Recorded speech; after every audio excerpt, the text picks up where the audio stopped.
ஆகாஷ் பாஸ்கருக்கும் டாஸ்மாக் வழக்கு இதுக்கும் இந்த ஊழலுக்கும் சம்பந்தம் இல்லை அப்படின்ட்டாங்க. அதனால் ஆகாஷ் பாஸ்கர் வீட்டை சீலை வச்சதெல்லாம் எடுத்துருங்க, அவர் வீட்டிலேருந்து கைப்பற்றியதெல்லாம் திருப்பி கொடுத்து விடுங்கள் அப்படின்னு சென்னை உயர்நீதிமன்றம் சொல்லிட்டாங்க. நான் என்ன சொல்கிறேன், அதாவது டாஸ்மாக்குக்கும் ரித்தீஷுக்கும் தான் சம்பந்தம் அப்படிங்கிறது தான் வழக்கு. டாஸ்மாக் இவங்களுடைய வழக்கு, ஈடியோட வழக்கு, அமலாக்கத்துறை. ரித்தீஷ்னு எனக்கு இவருக்கு உதயநிதிக்கு நெருங்கிய நண்பர். இந்த ரித்தீஷ் தான் டாஸ்மாகில் பல முடிவுகளை எடுக்கிறார்.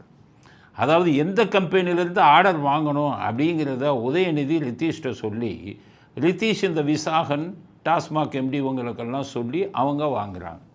அப்போ இதில் உதயநிதி ரித்தீஷ் என்ற பினாமியை வைத்து டாஸ்மாகில் ஊழல் செய்கிறார். இதுதான் ஈடி சொன்ன குற்றச்சாட்டு. அதனால தான் அவங்க விசாகனை தேடினாங்க. ஆகாஷ் பாஸ்கரை வேறு பிரச்சனைக்காக தேடினாங்க. ஆகாஷ் பாஸ்கரை எதுக்காக தேடினாங்கன்னா, ஆகாஷ் பாஸ்கர் புதுசாக வந்த ஆள் 500 கோடி 1000 கோடின்னு வச்சுக்கிட்ட படம் எடுக்கிறார்.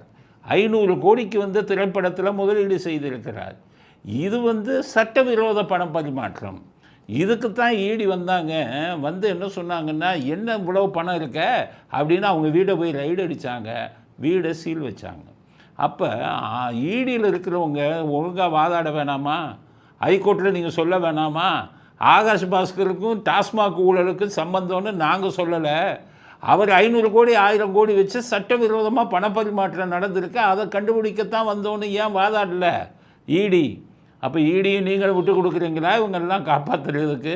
இப்போ உயர்நீதிமன்றம் சொல்கிறாங்க டாஸ்மாக்குக்கு அதுக்கு சம்மந்தம் இல்லை, எடுத்ததெல்லாம் கொடுத்துருங்கன்ட்டாங்க. அப்போ 500-1000 கோடி ஊழல், 500-1000 கோடி எங்கேருந்து வந்தது? அவரும் கருணாநிதி குடும்பத்தை சேர்ந்தவர் தானே. இந்த கேள்விக்கெல்லாம் நீங்கள் தான் பதில் சொல்லியிருக்கணும் உயர்நீதிமன்றத்தில். அதனால் அவங்க தான் பதில் சொல்ல, நான் உயர்நீதிமன்றத்துக்கு சொல்கிறேன். இவர் ஆகாஷ் பாஸ்கர் மேலே வந்தது இதுக்கு டாஸ்மாக் ஊழலை பற்றியே இல்லை. 500-1000 கோடிக்கு சட்டவிரோத பணப்பரிமாற்றம். நீங்கள் எல்லாத்தையும் திருப்பி கொடுக்க சொல்லிட்டீங்க, சீலை வச்சதையும் எடுத்து கொடுக்க சொல்லிட்டீங்க. அப்போ என்ன ஆகுது? ஆகாஷ் பாஸ்கர் இன்னும் தப்பிச்சிடுவார். 500-1000 கோடியை பற்றி யாரும் கேட்கக்கூடாதா? அதுதான் எங்கள் கேள்வி. இது ஈடி வழக்கறிஞர்கள் உங்கள்கிட்ட சொல்லியிருக்கணும், எதையும் சொல்லலை, பேசலை. அப்போ ஆகாஷ் பாஸ்கர் விடுதலை ஆவதற்கு இவர்களும் துணை போனார்களா அப்படிங்கிறது தெரியல.